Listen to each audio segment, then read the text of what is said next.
Bonjour à tous et bienvenue dans ce nouvel épisode du Digital Download. Oops. Good afternoon, good morning, and good day, wherever you may be joining us from.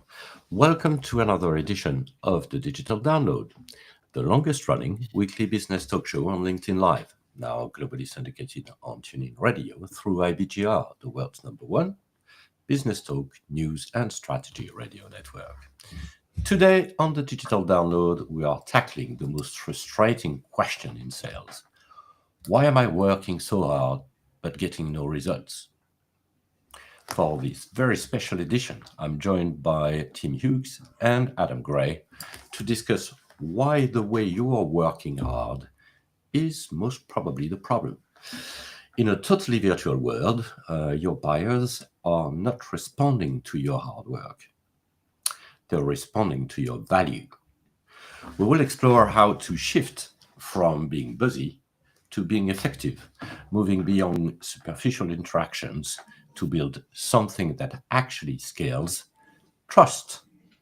But before we kick off the discussion, let's go around the set and introduce everyone. While we're doing that, why don't you in the audience reach out to a friend, ping them, and have them join us? We strive to make the Digital Download an interactive experience, as you know, and participation is highly encouraged. So, Tim, would you like to kick us off, please? Yes, welcome. My name is Tim Hughes, and I'm the CEO and co-founder of DLA Ignite, and I'm famous for writing the book Social Selling Techniques to Influence Buyers and Changemakers. Excellent, Tim. Thank you for being there today. Adam? Hi, everyone. I'm Adam Gray. I'm Tim's business partner and co-founder of DLA Ignite. And as you press to go live, I've got a new interface. Not seen this before. It says on air at the top. It says on air at the top. Yeah, which is very exciting, isn't it? So it feels like we're first time into this, even though clearly this is the longest weekly business talk show on LinkedIn Live. Excellent. Well, thank you, Adam. So this is just the three of us today, which is great because we're gonna have the opportunity, I'm sure, to have some pretty interesting discussions. So, but let's start with a foundational question. So, why activity is the most dangerous and probably laziest KPI in modern sales? Who wants to pick this one? Adam. Yeah. Do you know, it's funny because just this morning I was on a call, a 1 hour call with someone that I know at one of the very large tech companies that in fact lasted 2.5 hours. And this was one of the many things that we were discussing. And anybody that tunes into our content on socials, particularly on LinkedIn, will see we're often talking about this and the fact that the activity that you undertake is often the wrong activity. It's activity that is outdated and based on thinking from 20, 30, 40 years ago. And I think what's really interesting is that often organizations, even organizations that are much younger than that, are hampered by this kind of traditional sales structure. So I'm going to measure you on how busy you are, how many calls you make, how many emails you send, whatever these outbound activities are, rather than measuring you on the stuff that's actually important. So how many conversations are you having? How many deals are you forecasting that you're prepared to put your hand up and say, I guarantee this is going to happen, and how much revenue are you making? And this person was talking about the BDR function. And I've been having a number of conversations with organizations about BDRs within their business. And this particular function within the organization that this person is at, they're in public sector. And they said that the BDRs are so busy sending emails that the company has been universally blocked by a number of NHS trusts for spamming them with emails. And yet it's still a KPI. How many emails am I sending? How am I going to get you onto my cadencing tool and send you these regular emails? And I think what's really interesting about that conversation that I had was that it's absolute proof that when you do the wrong thing, it's not like it doesn't make things better. It actually makes things worse for you. And we know this. If you spam someone and you keep trying to call them, eventually they block you and they tell you that they don't ever want to talk to you again. And now we're seeing that at scale in this particular organization. And it makes them hitting their corporate KPIs more difficult as time goes by. But that's quite interesting, because this is not a sole case. I would say probably, every single conversation I have on that very topic goes exactly into the same direction. We identify our targets, we scrap their mobile phone number, we scrap their email number, and then we put that in a sequence. So, and as you said, we know this is not working.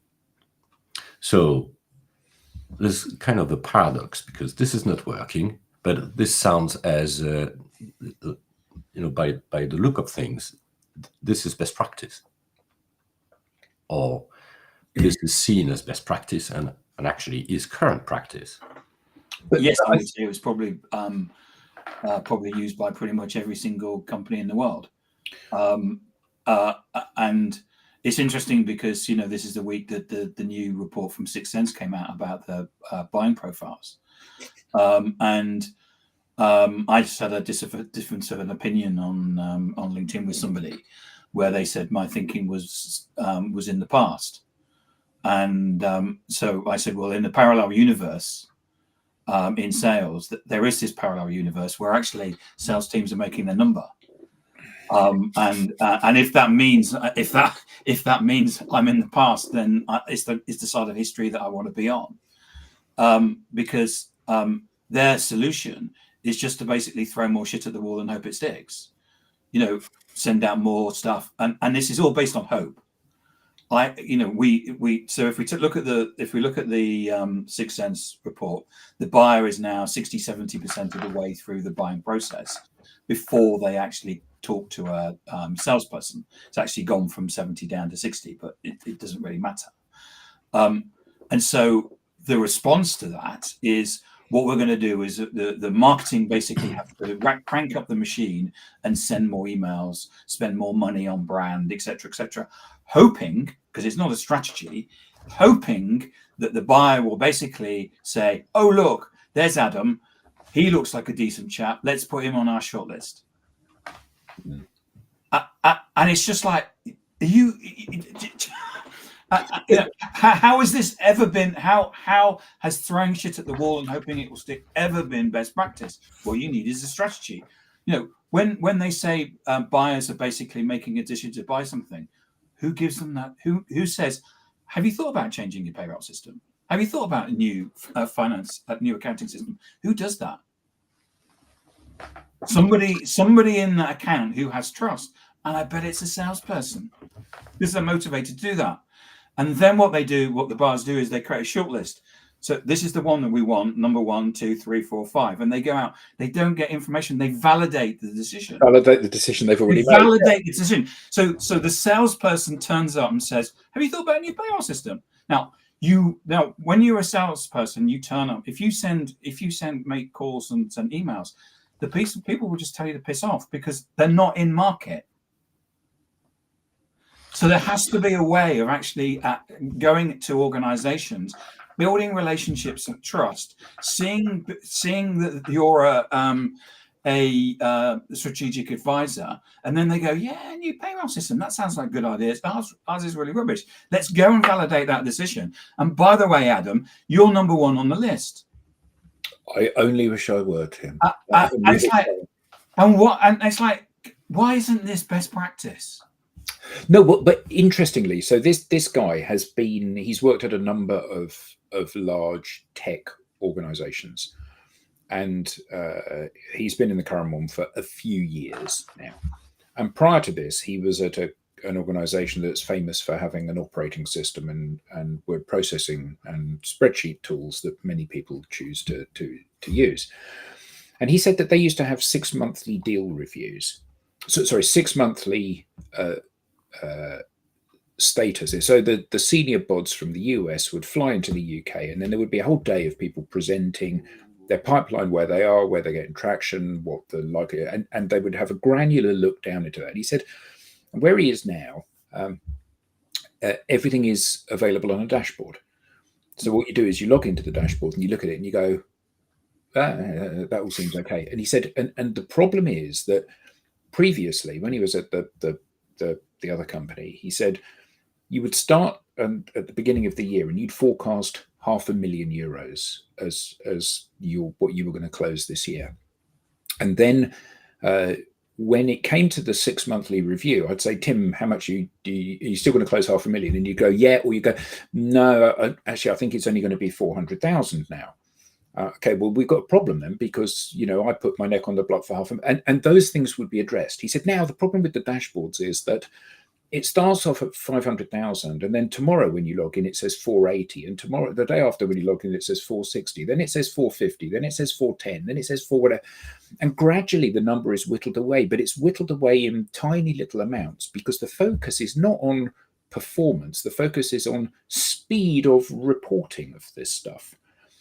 And it was interesting how the conversation with this person developed, because so much of, and we joke about best practice as a company. We say, best practice is basically following what someone else has done and has worked for them. So it's not innovating, it's not getting ahead of the curve, it's literally following in someone else's footsteps. And it seems to give people a lot of confidence to copy somebody else that has had success. But it's fundamentally A, lazy, and B, ineffective as a way of doing things. Like we used to, and we got a call here from Chris early saying, a message rather saying, how much are people failing by not picking up the phone enough as opposed to emailing? Well, picking up the phone is really important. Picking up the phone is a crucial thing to do. However, cold calling is not a good thing to do. As Mark, it's not what elite sales teams do. No, sorry. And the thing that's really interesting is Mark said, I'm blocking after 2 to 3 contacts. Yeah, so absolutely, you're blocking after you've had 2 or 3 cold calls, because it's intrusive, it's in your face, it's like somebody knocking on your door and then jamming their foot in your door and not letting you get away. So picking up the phone, if the person is expecting your call and actively looking forward to your call, is incredibly powerful. Calling somebody on spec is incredibly annoying. And we all know it because we all get annoyed. Invariably, when you, Tim, are trying to cold call me, it's just as I'm running out of the door to go and get a train or something. I haven't got time for this stuff. And I think that the issue is that telephone is an incredibly powerful medium, and email is an incredibly powerful medium, but cold is an incredible turnoff. So cold emailing, cold calling is a really bad thing. And unfortunately, one of the key metrics that so often we're charging our salespeople with is this idea that your performance and your success is going to be based on how many emails you send. And it isn't ever. It's absolutely. It's an input. It's not an output. Yeah, it's based on how many emails are read and responded to is the key thing. And in order for, it's like every day, each of us receives 100 emails from people promising us the magic solution to our problem. The reason that I'm going to open your email is because it's you that sent it, not because of what it says. So that's the bit that we need to address. But isn't there a difference, Adam and Tim, between your install base, where you can upsell, cross-sell, and you can say basically the relationship already exists between both companies in B2B. So you've sold once, therefore there is maybe using keeping close to your customers, basically. So calling, emailing, letting newsletters, new capabilities of your product, etc., is relevant versus. So what I'm trying to say is is there a difference between working towards your install base and acquiring new customers? You see, I often don't think there is until much further down the line. We all worked at Oracle, And if you got an email from somebody saying, "Hi, Bertrand, I've been working very closely with John Smith, who's based out of the Miami office and is in the whatever, the cloud computing area of the business. So I wondered if I could have a call with you." You'd say, "I've no idea who the hell you are. I've no idea who the hell he is. Why would I want to talk to you?" So I think that from that perspective, actually, the fact that my company has done business with your company really doesn't hold much weight. I think that what does hold weight is if I manage to build a relationship with you and we're having a conversation and you say to me, "So have you ever worked with a company like us before?" And I say, "Well, actually, I've worked for your company before, but in a different area, and here's what it is." So I'm used to navigating, the sale process within your business. You might go, "Okay, that does carry some weight." And I think that this is the point, isn't it? Relationship, as you always say, Tim, is people by people. It's a relationship-based thing. You're not going to believe a word I say until you know who I am. So that's the bit that we need to address first, the knowing the who I am bit, because no company ever sells successfully by saying, we're the third best, but we're a little bit more expensive than everyone else. Because why would you buy that? So every company says we're the one. And I think that people are so still wedded to 1980 processes of cold calling and 1990 of sending spam emails that they don't ever pick their heads up and realize that there's something far more efficient and far more effective. And so, the thing is that we all know this because, I spend 20 minutes a day basically taking spam emails and creating rules so that they and everything stays the same. I've got a wonderful, buy my product because we're great. I've got this wonderful whatever. And it's the same. I mean, I don't take cold calls because it's always the people are crooks, and they tried to sell me broadband, and I said, you do realize you'd need to dig up 3/4 of a mile of concrete, and it would cost you £350,000 to basically relay that. They said, yeah, just sign the contract. These people are crooks when they ring it. So we don't take cold calls. So the fact of the matter is we're in this situation where those things are just no longer effective, which is why people are measuring them, because they're having to make more and more and more of them. And I've told this story on here before about Vidyard, where one of the people that we trained in social selling basically went there, and he's known to do 35 meetings a week, 35 ICP meetings a week. He complains he hasn't got enough time for the meetings that he has with the with the clients. No one else in the world is making that number of meetings. So when he went to Vidyard, basically he was doing 10 a week, and he said, so that's pretty good. They said, yeah. He said, I still get kicked because I'm not making enough phone calls and sending enough emails. And I said, what does the rest of the sales team, what are they doing? He said, well, they're generally, if they're making 1 a week, they're doing really well. So here we're in a situation where this person's doing 10. This other person is doing 1. So the person who's doing 1 rings him up and says, what cadence are you using? But cadence, like, no. This is about going out and building relationships and trust, and I can get 10 meetings a week. But they never said, the guy that's doing 10 meetings a week, why don't we see what he's doing? And in the end, basically, he said, I can't be bothered with this. And then they shut the whole of the European arm of Vidyard because of the fact that they were measuring the wrong thing. But you said about the Sixth Sense report coming out, and I wrote a post about this a few days ago. And so the Sixth Sense report has come out, 2025, outlining how buyer behavior has changed, which follows on the Sixth Sense report from 2024 showing that buyer behavior has changed, following CEB and Gartner and Sixth Sense and WPP and PwC and all of these people saying the buyer has moved. The McKinsey say it. Yeah. Completely different way to how they behaved even a decade. So to prove how valid that is, we train people on spin selling from 1998, Medic from 1990, solution selling from 1994, Medpic from 1996, Snap from 2010, and Challenger from 2011, all of which have elements that are still relevant, but largely are outmoded because how people choose to spend their time, how they do their research, and how they discover things is completely different now. So what we need to have a behavior and a strategy which reflects how people behave today, not how they behaved 40 years ago, because it just doesn't make any sense, does it? It doesn't. Sorry. We have a comment from Flo. Hi, Flo. Hi, Flo. Care is an essential component of trust. Trading relationships for Cadence doesn't build care nor trust. No. Well, I think we'll agree with that.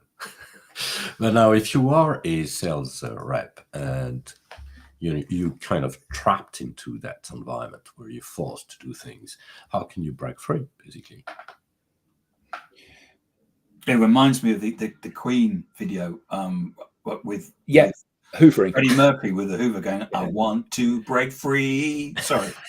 Yeah, no, but I mean, you're joking about it, but the reality is that when you are being held to account for particular behaviors that are so embedded in the organization, they come down from the very top, don't they?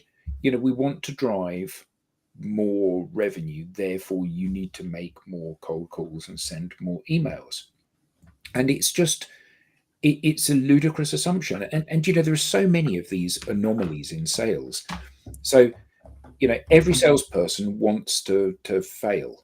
Every salesperson wants to fail. Clearly, that's why they go into an ultra competitive area of business, because they want to fail. So what we'll do is, because they're quite perfectly happy sitting at 80%, so what we'll do is we'll increase their quota by 30%. And then if they miss it by 20%, they're going to make the number we really need them to get. No, salespeople spend all day being rebuffed and told no by people that they're trying to sell to. It's a really difficult job to do. It's really pressured, and they're working absolutely flat out to try to achieve something. So to assume the way you get better performance is simply by ratcheting it up. Tim, you need to do 10% more cold calls next month.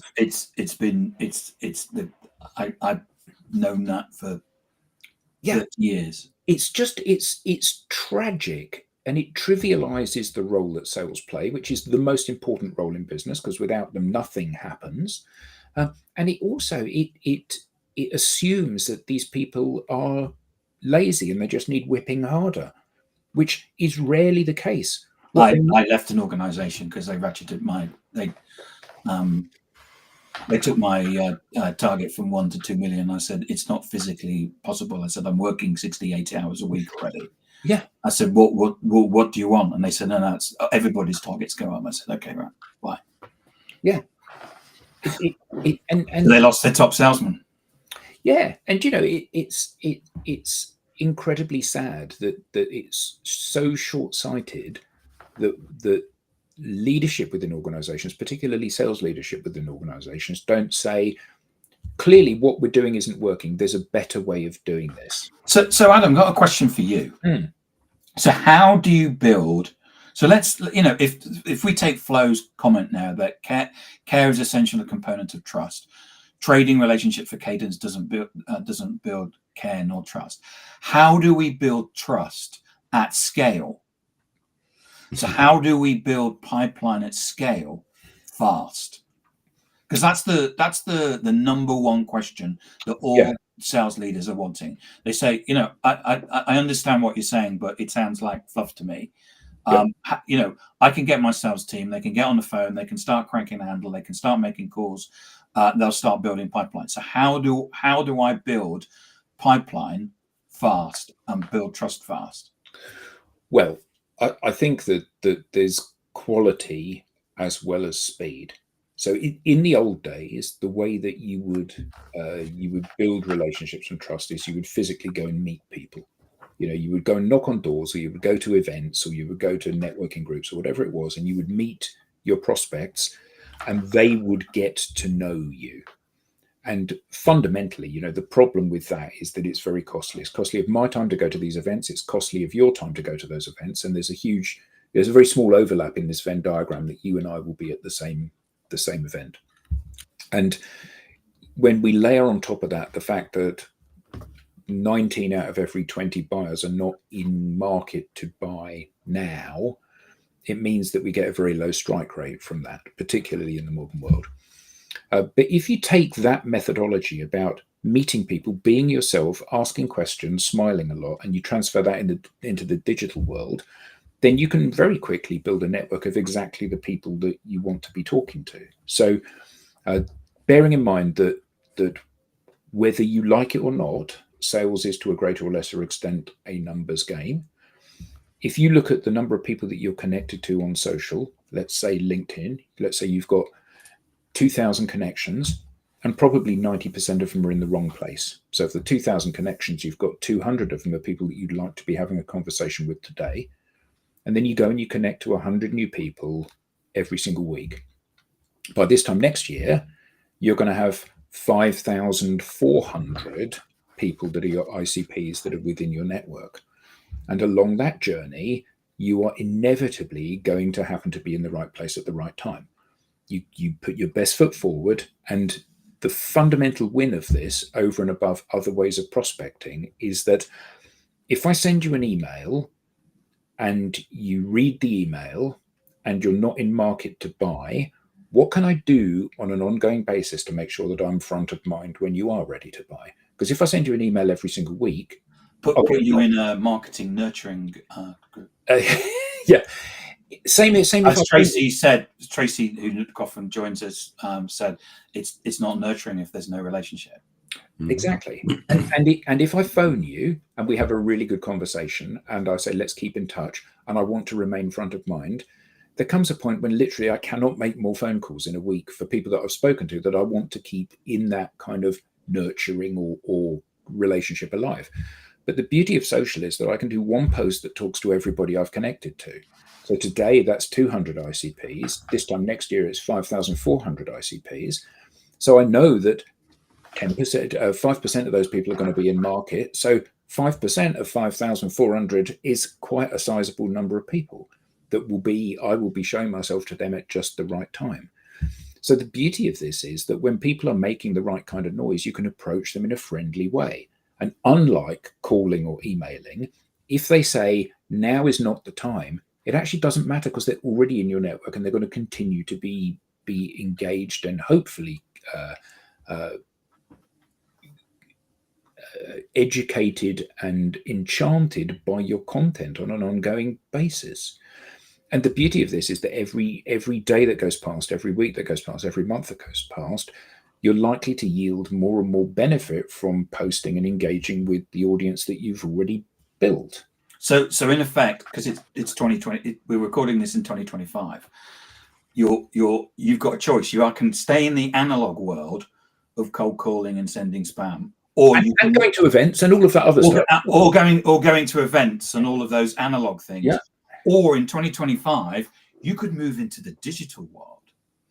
Yeah, and it's not just the fact that you can do it from your own home office. It's the fact that every single person you add to your network is another person that might be consuming your content, is another prospect that you can keep nurturing and keep educating and keep showing yourself to on an ongoing basis. So the post that you did a month ago is not going to be as valuable as the post that you do in a month's time because your network will have been bigger and you will have engaged more people along the journey. So the reason for not doing it, there is no rationale for doing anything other than this today. So there's a couple of things. One is I understand that. So if we're a buyer and we're going out to market, one of the things that we're going to do is we're going to look at the people that we know, like, and trust. Yep. And probably those people are going to be front of mind. I remember Adam, he wrote a really good article about changing payroll systems, about global payroll systems. That was really interesting. I'll go and see what he's like. He looks you up. Now, I got somebody send me a connection request this morning that said, I help CEOs create financial freedom by creating a real estate portfolio. Now, if I'd accepted his connection request and I didn't, what do you think would happen? I couldn't imagine. Yeah. So it's like you've got this big, there's this like big sign. He's got this big sign saying, once I basically, Flashing. I'm going to get you in an arm lock and I'm going to punch you until you buy something. It's like, I'm not in that game, mate. I don't want to be a piece of meat in your CRM. This is, and so, but that's what most people look like. And it's got worse. The people, the worse the market gets, the more people go, hey, this is me, buy my stuff. But from the buyer's perspective, right? You would rather be spammed on social than spammed by email. Because if I send you a connection request and you don't like the look of me, you can just go no, and you're not going to see me again. Yeah. I think everyone's a win. Block on social, I can block you. Whereas I know I get these people constantly going, I'm moving it up to the top of your inbox. Like, no, it's just the rules aren't working to get rid of you. Google basically allows certain amount. There's a thing anyway. So one of the things is you're connecting to people. So if I'm in market or thinking about the really interesting thing about the Sixth Sense is that a person isn't in market until they're 70% of the way through the process. So if someone is 40% of the way through the process, they're validating their decision. You phone them up. They say they're not in market. Yeah. So the salesperson says that's a no, even though they're 50% of the way through the buying process. Right. And salesperson probably won't phone them again. And the salesperson won't phone them again because all they do is, do you want to buy? No. Do you want to buy? No. Do you want to buy? Yes. Well, here's a demo. So that's one thing. So when we, as a buyer, when I've come to your LinkedIn profile, what happens is that if I see social proof that you are interesting and you can help me, I will actually invite you into the organization. Because of the fact that in most cases, I know that you know more than I do. So if I'm buying a payroll system, we probably haven't bought one for 15 years. I may have been bought in because I bought one before, but you probably know more about it than I do. I've been out of the cloud market for 10 years. There's a lot that I don't know about cloud. There's a lot I do know. But if I went back to work for Oracle, I'd have to sit there for a couple of weeks, basically listening to people, because they were experts and do it every day. So they would invite you in. So if you're a trusted advisor, you're then on the inside track. Yeah. So there's a number of, so we know that we can go out and forge relationships on social. We know that people can basically come to us. But that's basically seen as inbound, and for many sales leaders, it's kind of not proper sales because it's like inbound. So if I wanted to, so how do I? So if we're thinking about cold calling, how do we basically build and get meetings? So if we take, let's pick a name out of our head, Jordan. If we take Jordan basically and say he made 35 meetings a week, high quality ICP meetings a week, and we take David Pugsley, who's at Salesforce, who we've talked about before, who's making 7 high quality ICP meetings a week. How are they doing that? No fluff. Yeah. Okay. So what they're doing is they have saved a search for people that are their ideal customer profile. So that will be within target companies, target territories, and a target level within an organization. And they will be connecting at scale to these people, sending every one of them a connection request that says something like, "Hi, Tim, I found you. You look really cool. Is it all right if we connect?" Nothing more than that, because at this point, you don't know me from Adam. So for me to pitch you my products and services makes no sense at this point. And the key thing is in all of this is to basically not be a threat. Exactly. And not to be the guy that says, I help CEOs build a retail portfolio. Yeah. So it's a threat to me. So once someone has connected, you send them a note that says, "Thanks for connecting." and nothing more than that at this stage.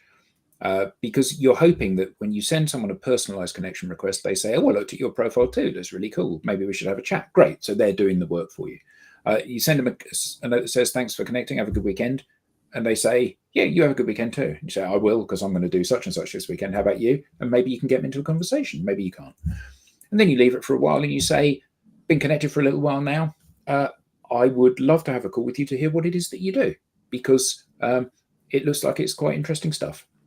And then your objective is to go on the call to let them talk. Because if I say to you, hi, Tim, can I have a call, please, so I can explain what it is I do? That's very unattractive. If I say, hi, Tim, can I have a call with you so you can explain what it is you do? That's quite a lot more attractive. So basically, you get them on a call and you let them talk. And then during the course of that conversation, you are hoping that they will say to you, anyway, that's enough about me. Why don't you tell me what you do? Because at that point, you've earned the right to expect them to listen when you speak. Because when you pick up can I just have 2 minutes of your, no, I need to go. But this really is going to be super quick. It's like they haven't earned the right to speak. So whatever they say isn't going to be listened to. And that's what these guys have done. And then you send that message out. If you're connecting to 100 people a week, all of them are your ICPs, and you say to all of them, we've been connected now for a little while. It'd be great if we could have a chat. I'd love to hear what it is you do. That's the point of networking, isn't it? 20% will say yes. So if you send out 100 a week, that's 20, 30, 40 people will say, yes, I'll take a call with you. And what you're hoping for with this is not that you can maneuver somebody into a position where they'll let you speak, or maneuver somebody into a position where they'll buy, or beat somebody into submission. What you're hoping is that during the course of that conversation, you say to them, yeah, because this is what we do. And they go, oh my God, that's exactly what we need. Because that's the low-hanging fruit. That's where the pot of gold is at the end of this particular rainbow. You can make somebody buy something if you try hard enough. You can load it up with a series of rationales as to why they should buy your product or service. But nothing is more attractive than when somebody says to you, that sounds like it's exactly what we need now. Can you come and help us? And let's be honest, that's how we've got all of our clients. It's exactly through that process, isn't it? Bertrand, sorry. No, so what you're explaining, Adam, is basically what we've always done in B2B. That is engaging early. But what I am hearing from what you say is that you can do that digitally. Yeah, because that's kind of the big surprise. Yeah, but I think that the key point here is that when you walk into a room with 100 people in it, in a face-to-face environment, you walk into a room with 100 people in it, not all of those people are going to love you. Some will and some won't. Mm-hmm. And actually what you are looking for is the people that will love you, the people that will say, I like what you're saying here. I trust you. Can you show me how that works? Because those are the people that make good clients. People that you can bamboozle into buying from you are always problem clients. People that say, I love this. This sounds like a really great idea. Whatever the great idea is, your new payroll system. This sounds like this will save us a fortune. It will. You're quite right. Well, how quickly can you install it? That's what every seller wants to hear. And that is simply about being a nice person. And you said that's what we've always done in B2B. That's what human beings have always done to build relationships. Chat to someone and say, why don't you tell me what you do? That's interesting. What do you do when you're not at work? Oh, that's it. I play the guitar. Yeah, oddly. How did you guess? You play it oddly. Indeed. So that's a pretty, although all of that sounds like, and maybe I'm making another statement here, but it really sounds like common sense. Well, and that's, yeah, that's the funny thing. So I don't know how many times Tim and I have presented, and you now, Bertrand, have presented to organizations and said, to do this is really simple.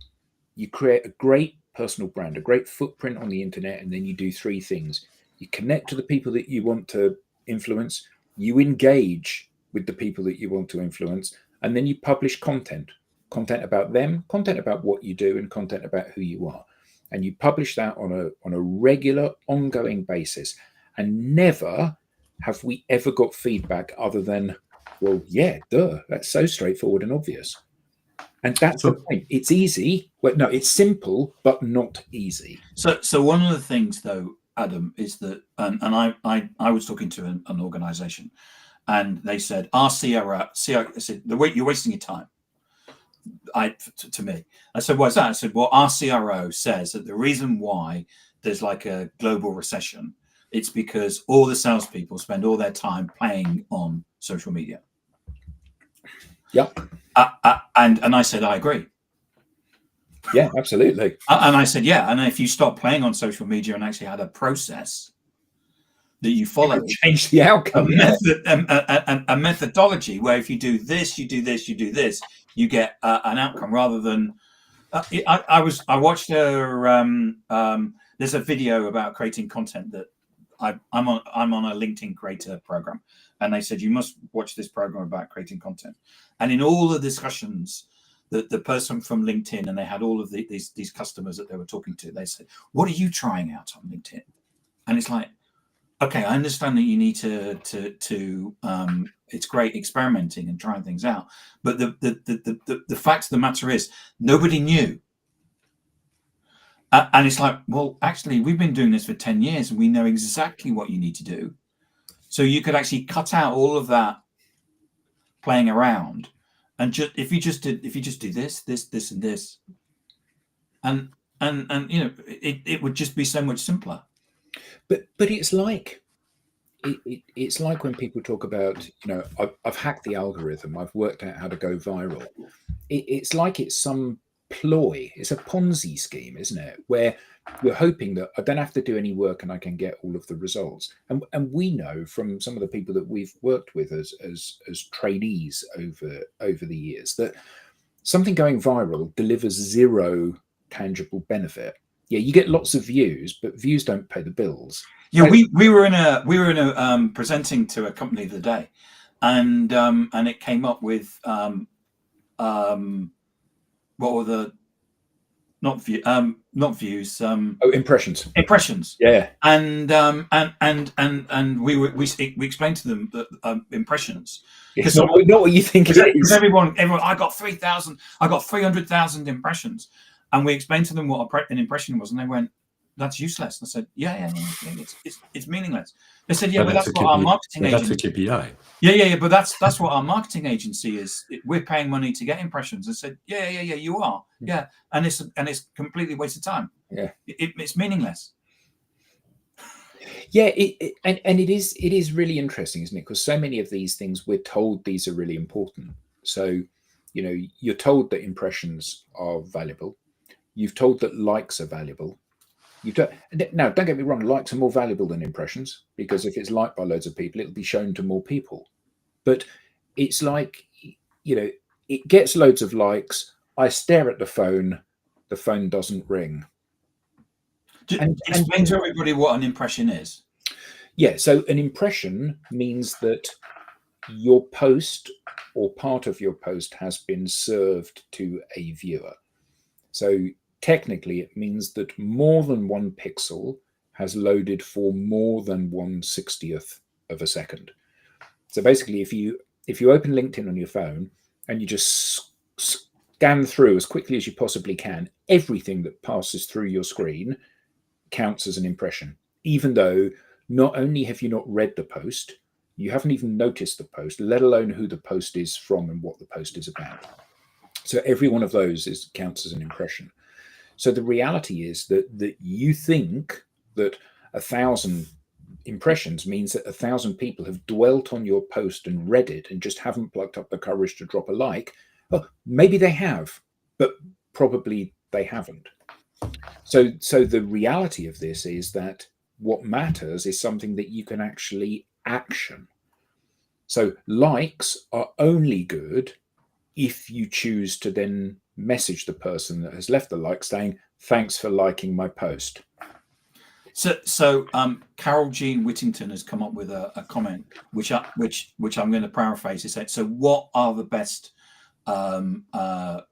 metrics to use? So to go back to what you were saying, likes are kind of interesting, but the thing about a like is you actually know who's liked it.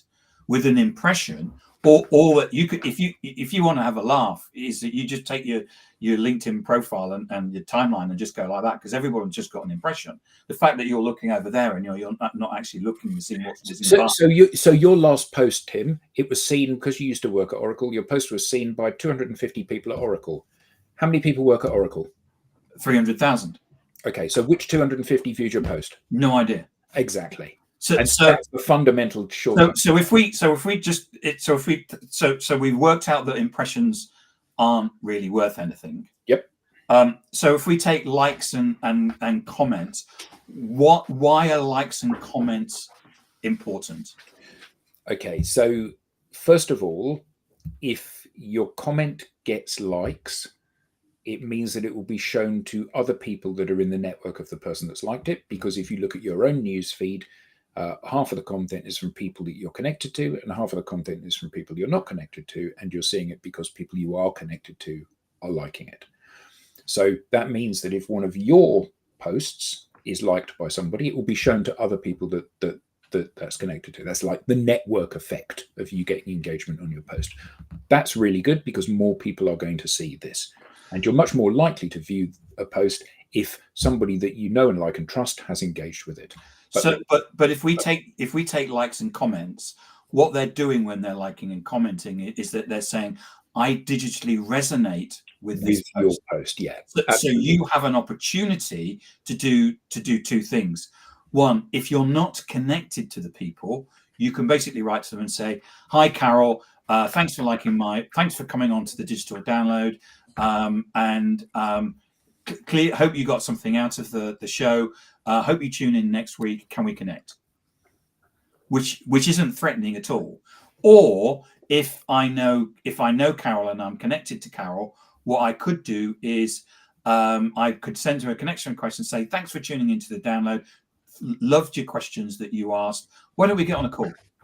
So I've just actually gone on to the comments, and I'm really sorry. And so Andrew Slessor has made loads of comments on here, some of which are funny. Andrew's never come through. No, so I've no idea why that is. So we're not ignoring you, Andrew. So Andrew, your comments don't come through, and I don't know what it is.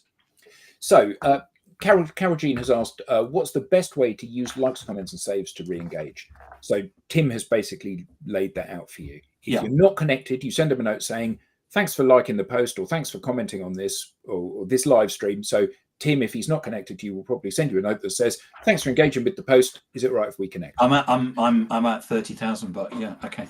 And the reason that you would do that is that if the person has already engaged with your post, they've shown you that they like your content, and therefore they're more likely to like your content because your content resonates with them. So working back, Carol, is that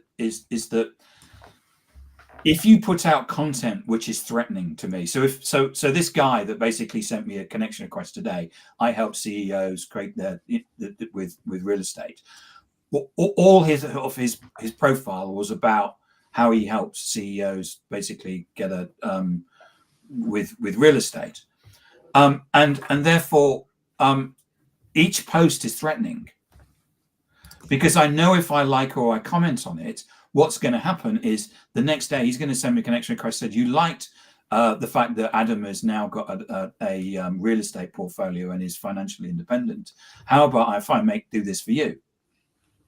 Whereas if we put out a piece of content that, Carol, Jean, basically what you're doing is, here I am walking the dog, here I am in the woods, which is where this creates inspiration.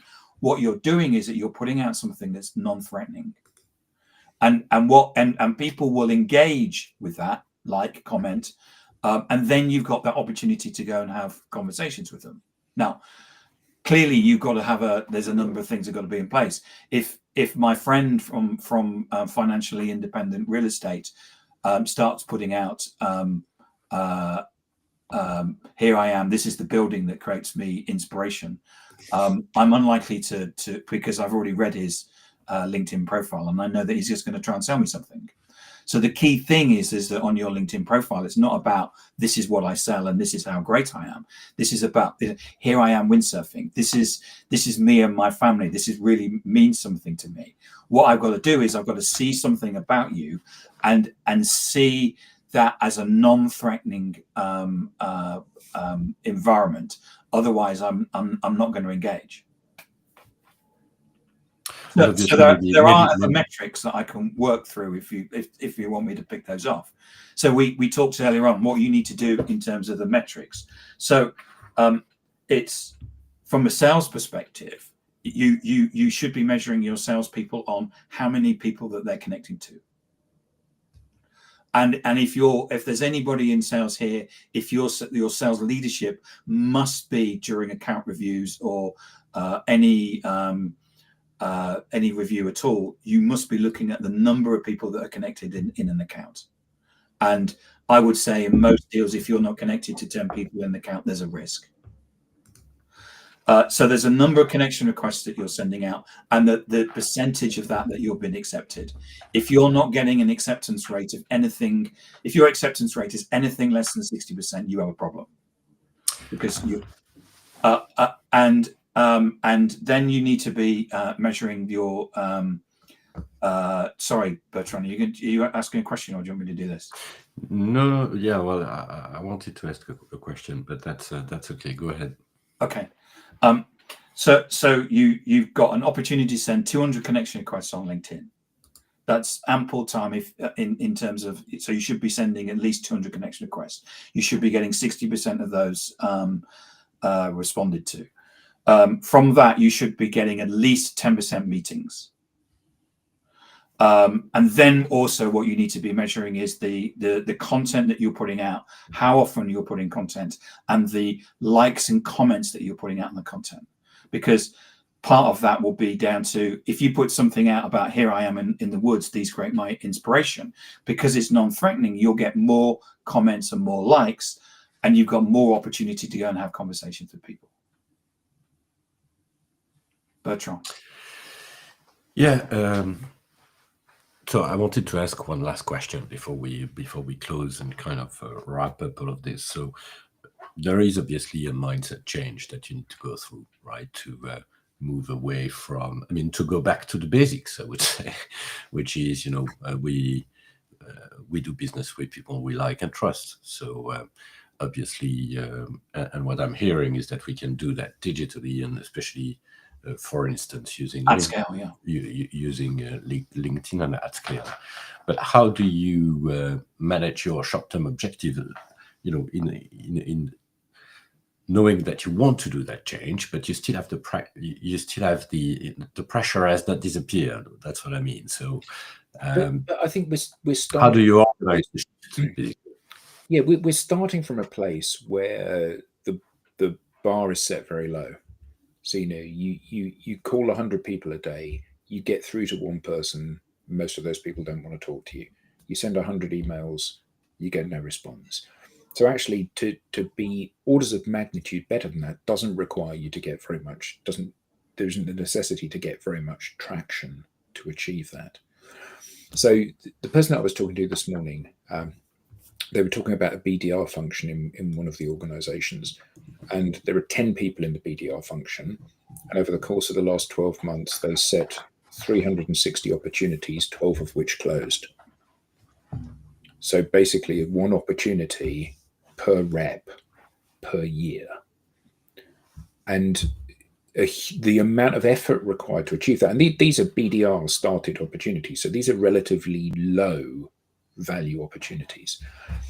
And so the opportunity exists to fundamentally remap how organizations go to market, recognizing that the things that the activities that they're doing, the activities that are being driven through the organization are not the activities that reflect the modern buyer's desires.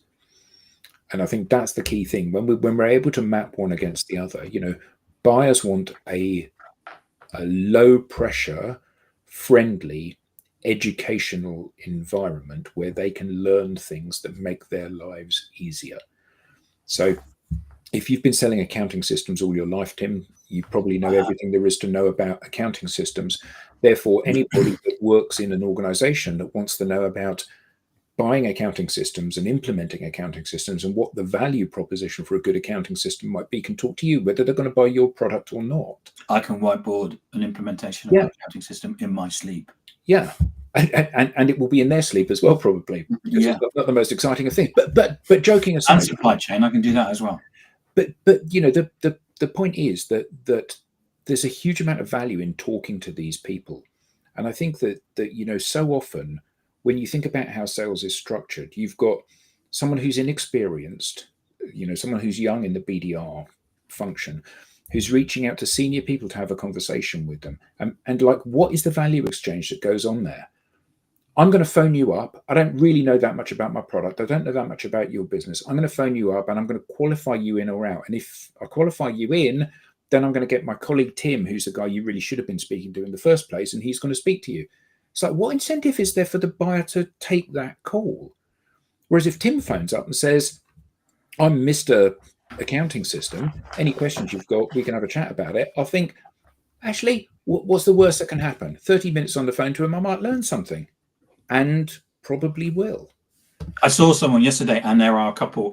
When I first started selling, I sold payroll systems, and I've interviewed one on my podcast. But there's somebody else who basically calling themselves a payroll influencer, and I know salespeople that don't understand why their company isn't promoting them in effect as not Kim Kardashian influencers, but people of influence that know their stuff.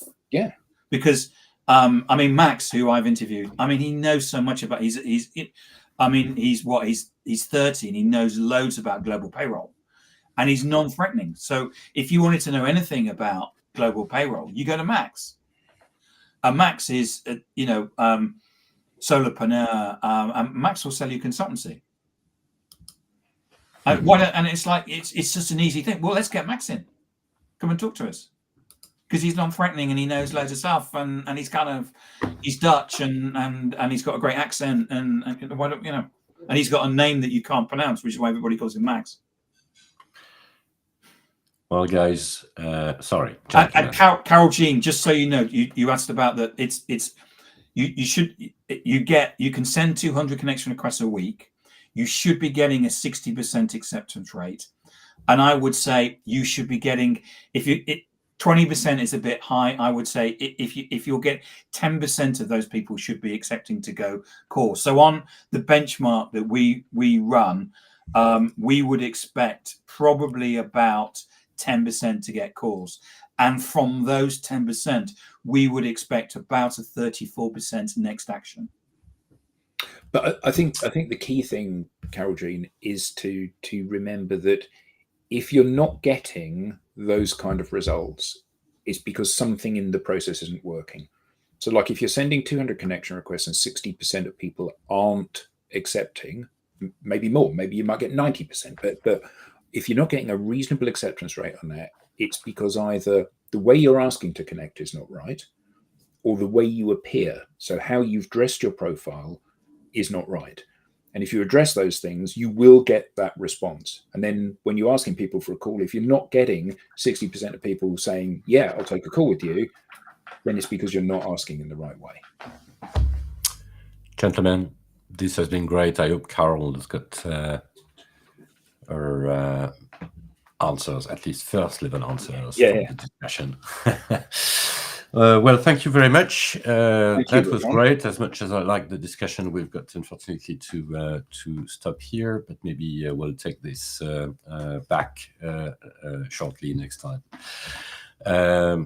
Just before we leave, we have a newsletter.